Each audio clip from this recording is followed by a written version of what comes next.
Is there something, well, is there a clue? For instance, we thought they were eccentricities. The umbrella, the surgical mask, the signature white glove. Could this in fact be a personal style that evolved to disguise a serious disease? Joining us now is lupus expert Dr. Robert Lahita, author of Lupus Q&A and Women and Autoimmune Disease. And it's good to have you with us again. Good to be here, Diane.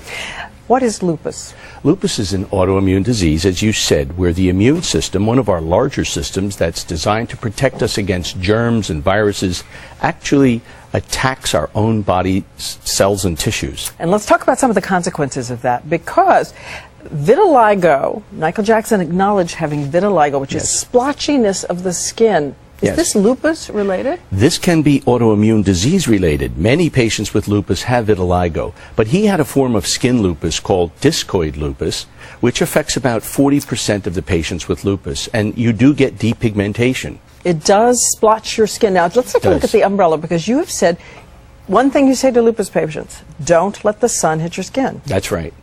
That's right. So that umbrella, which you carried out in the sun, may have been just that. That's exactly correct. And then there was something else that intrigued us, because Cicely Tyson, as we know, wonderful actress, said something that startled us yesterday. She said, my designer also designed for Michael. All of a sudden he said to me, I'm doing this glove for Michael. Michael was beginning to develop the vitiligo.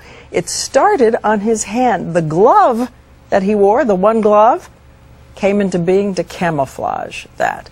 Does it often start on the hand? Would that surprise you? That's right. It's very interesting. It affects the neck, the face, the upper part of the wrists, and the groin.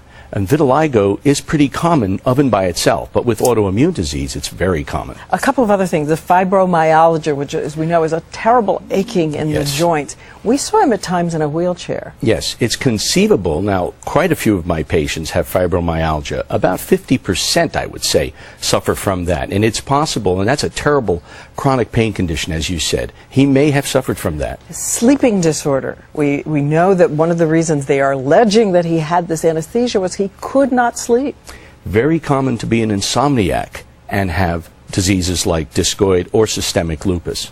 And hair loss? Because a lot of people have presumed that the hair that he had was in fact a wig. We call the hair loss alopecia, and it is also very common, particularly in discoid lupus. And as you may recall, that he had that commercial accident here in New York City, and that's probably the time when the discoid lupus was discovered on his scalp. That's right. It allegedly burned his scalp. Final thing, lupus and heart. Yes. As we know, it can inflame the heart as well. When you heard about his death, did you wonder if there was any implication also to his heart from the lupus? I did. One of the most remarkable things about this remarkable disease is accelerated hardening of the arteries, or atherosclerosis.